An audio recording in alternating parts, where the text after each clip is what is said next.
Assalamualaikum warahmatullahi wabarakatuh. Selamat siang, selamat beristirahat, dan jumpa lagi di channel saya, Motivator Petani Muda Pandeglang.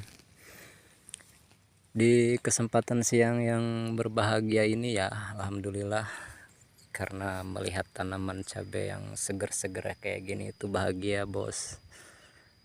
Saya akan bercerita sedikit pengalaman dan bagaimana keuntungan, cara atau dalam memelihara tunas air ya, bagaimana caranya dan bagaimana keuntungannya di tanaman cabai.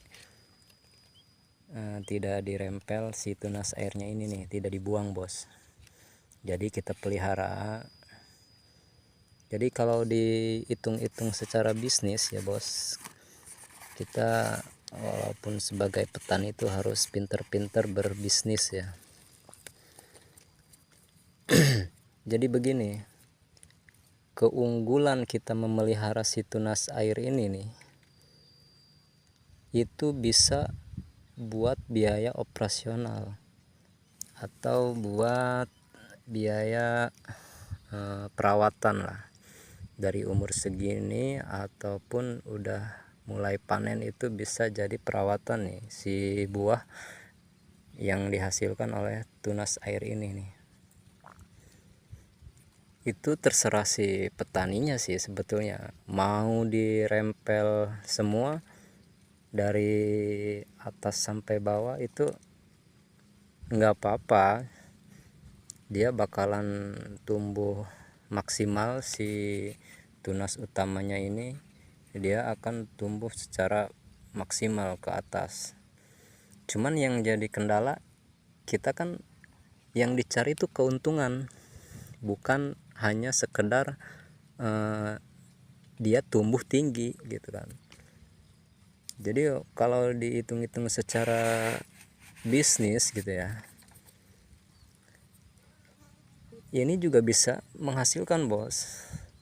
Si tunas air ini bisa produktif ya, tinggal kita gimana cara memilih tunas airnya aja nanti, yang seperti apa gitu, yang seperti bagaimana yang bisa produktif itu.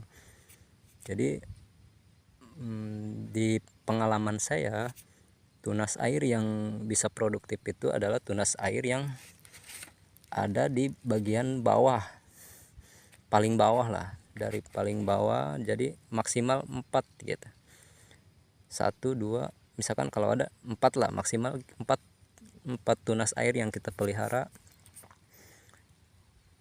itu bisa produktif, bos. Yang seperti ini tuh bisa produktif.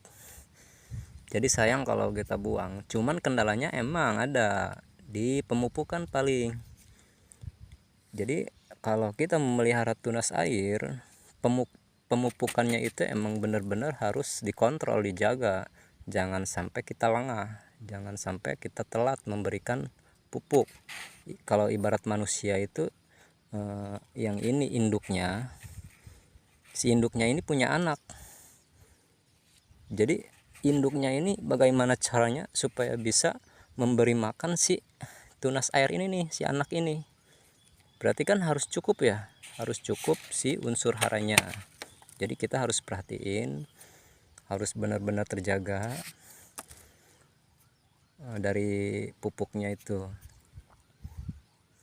Dan kalau hanya kita memelihara si tunas utamanya ini, jadi segala biaya keuntungan itu diambil dari sini, di sini doang gitu, bos.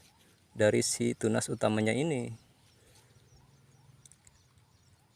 Kalau kita memelihara si tunas airnya, itu bisa membantu biaya daripada si induk ini.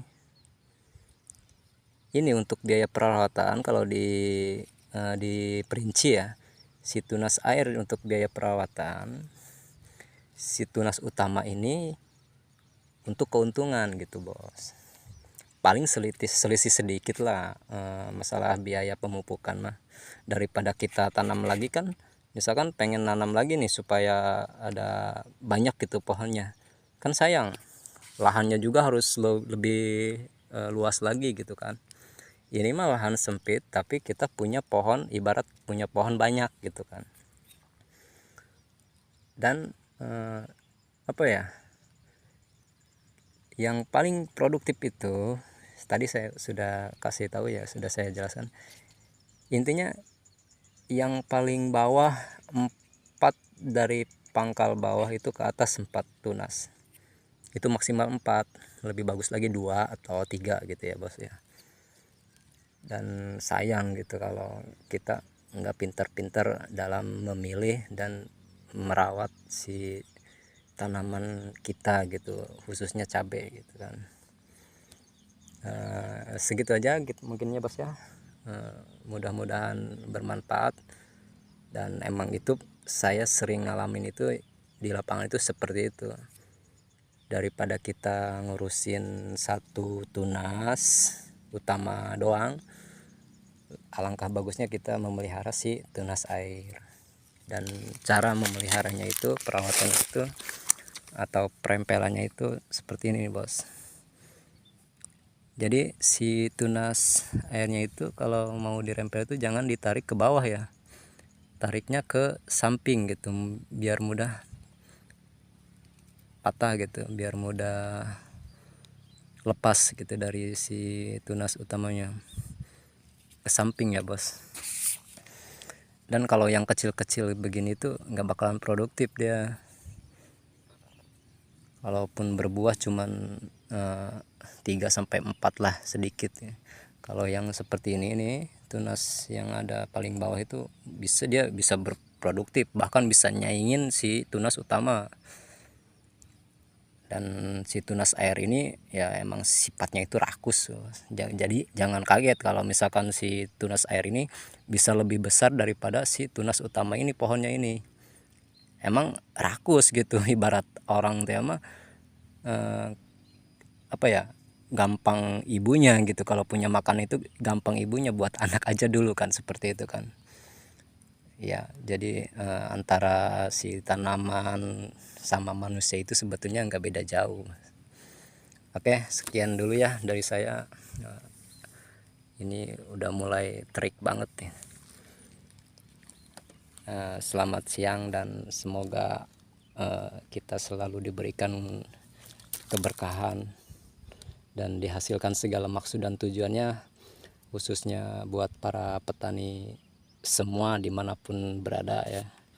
Salam dari saya, dari Pandeglang, Banten. Assalamualaikum warahmatullahi wabarakatuh.